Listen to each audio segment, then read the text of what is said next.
tirarme fotos de cuando te tuve, debí darte más besos y abrazos. Coucou tout le monde et bienvenue dans ma première vidéo YouTube Voyage Express. Si tu as envie de découvrir Porto Rico et cette île paradisiaque, tu es au bon endroit. Aujourd'hui, je vais te présenter l'histoire, la gastronomie, la politique, la culture et bien plus encore. Donc si ça te tente, vamos! Puerto Rico, c'est dans la mer des Caraïbes, entre la République dominicaine et les Antilles. Il y a environ 3,3 millions d'habitants. La langue officielle, c'est l'espagnol, mais en réalité, on parle beaucoup anglais. En fait, c'est un peu compliqué parce que c'est un territoire des États-Unis, mais c'est pas un État. Pour eux, les habitants, c'est des citoyens américains, mais ils peuvent pas voter pour les élections présidentielles. Ils ont un gouvernement local, c'est Jennifer González, mais pour certaines choses, en fait, ils doivent suivre la politique américaine, comme par exemple sur la défense ou la politique étrangère. En fait, il y a un gros débat là-dessus à Puerto Rico. Je t'explique. Il y a certains qui disent pourquoi on ne deviendrait pas un État indépendant. Il y en a d'autres qui sont plutôt pour le fait qu'ils deviennent un territoire des États-Unis. Et d'autres qui sont là, pourquoi on ne reste pas comme on est. On a un territoire des États-Unis, mais on garde quand même notre indépendance sur certains sujets.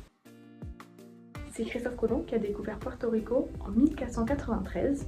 Du coup, elle a été colonisée pendant des siècles par l'Espagne avant de passer sous le contrôle des États-Unis en 1898 après la guerre hispano-américaine. Mais on va pas se mentir, ce qui fait la baille de Puerto Rico, c'est sa culture. C'est un mix entre les influences taïno, africaines, espagnoles et américaines.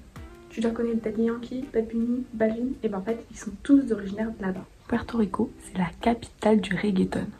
Tirarme fotos de cuando te tuve, debí darte más besos y abrazos las veces que pude. Hey.